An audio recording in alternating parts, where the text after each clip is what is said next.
So I thought this would be an interesting video today. Imagine the Minnesota Vikings, but with having more than just Justin Jefferson. With having Randy Moss and Cris Carter. You know, because Sam Darnold or JJ McCarthy needs receivers. So, yeah. Aaron Jones. Guys, this is the 2024 Minnesota Vikings. And instead of figuring out the quarterback situation, we're instead just adding more options to throw the ball to. And I don't know how well this team's going to do. I don't know how this video is going to end. But what I do know is it's going to go in a direction. And we're about to find out. Week 1, New York Giants. This should be a win. Sam Darnold is our starting quarterback. And we won. Nice. Based on reports, Sam Darnold is the one who gets to decide when JJ McCarthy actually plays. Which makes me think that he's just going to say that he gets to play the whole entire season. And there's not going to be a JJ McCarthy this season. I don't know. JJ McCarthy's a weird guy because he's not technically ready to play in the NFL yet. So he has to wait. And he played at Michigan. And Michigan was a run-heavy offense under Jim Harbaugh. So it's a situation. Apparently, I'm very negative toward the Vikings. I think that they're going to go like 7-10. And people disagree with me there. Anyway, though, Sam Darnold, ladies and gentlemen, currently has us at a 2-4 record. So, yeah, not really doing too well with all these weapons, which kind of disappoints me, Sam. I expect more from you, buddy. How do you lose 3-0 to the Colts with Cris Carter, Justin Jefferson, and Randy Moss in his prime? Sam Darnold, you should absolutely be exiled from the NFL. To lose with those three guys in their prime, exiled. Now, Sam seems to have turned his season around a little bit, so I'll give him props. But now he plays the 8-3 Cardinals, who he beat. He just beat the 8-3 Cardinals.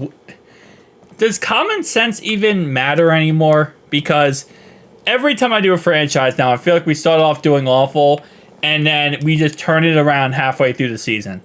And then we just become a really good team. Alright, I spoke way too soon. Now we're apparently losing on a non-stop path. Okay, we beat the Packers, which in theory should put us in the playoffs, but the Bears are kind of getting annoying now. Alright, so we're a playoff team because we beat the Lions 10-9. Sam, if you didn't win MVP, I'm going to cut you from this roster. Like, now.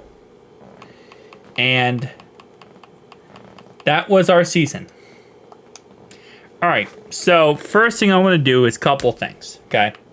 Number one, I'm going to look at the stats. 4,400 yards, 28 touchdowns, 13 interceptions. Okay. Aaron Jones had a good year. Somehow Justin Jefferson only had 735 yards. I guess, you know, might be a little bit more fun to throw to the two absolute Hall of Famers. And, you know, the Justin Jefferson train might be a little bit... It's not as, you know, amazing to throw to Justin Jefferson when you got two Hall of Famers on either side of him. Which apparently is what we found out here as the problem. Alright, Byron Murphy. Nice. Who won MVP? I don't lie. I can't do this. I can't cut him. We're in the playoffs. We're in the playoffs. I did say this. I said it. I said, if you don't win MVP, I'm cutting you. 49ers. First game for JJ McCarthy is a wild card. We lost. In my defense, I don't think we were going to win that game anyway. But I did say what I said, and I couldn't go back on it, okay? It's one of those situations where I think we would have lost anyway. But J.J. McCarthy, 337 yards and 1 touchdown. He actually threw it to Justin Jefferson more than his other 2 receivers. So apparently he kind of understood the concept of get Justin Jefferson the ball, and that's probably going to be your best bet overall-wise. In the end, it kind of, you know, probably should have cut Sam Darnold. But I expected him to win MVP, and if you can't win MVP with those 3 receivers, you don't deserve to be on an NFL team. That's kind of how I look at it.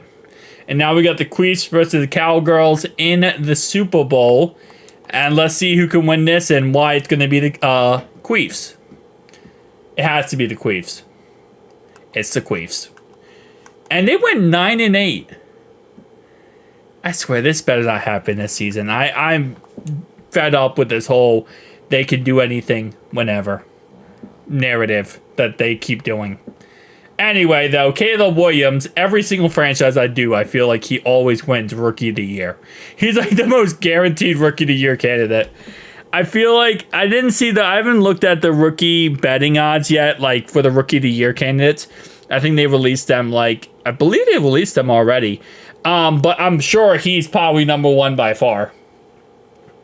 And there's probably people already betting on him to win not comeback player, Rookie of the Year already. Matthew Judon, Defensive Player of the Year, CMC Offensive Player of the Year. Doug Peterson was Coach of the Year. Patrick Mahomes was MVP. And obviously did not get Super Bowl MVP, so I guess that's a positive? I mean, he didn't get everything, okay? You can't have his cake and eat it too. But shout out to J.J. McCarthy for putting up that crazy great stat line in the first time in the playoffs. I mean, again, did I set him up for failure? Potentially. But I like to think that Sam Darnold, once he got to the wild card playoffs, that's when Sam Darnold would have said in real life, I think he should start now. Like, you get to the playoffs, and then you're like, yes, I have faith that he can get the job done. He didn't get the job done. That's the moral of this story. Don't have faith in people. I love it when Bill Belichick's in Madden. He's never been in Madden, but you can put him in Madden. Yeah. Guys, tell me down below your thoughts and opinions. Your thoughts and opinions, guys. I'll see you guys next one. Peace.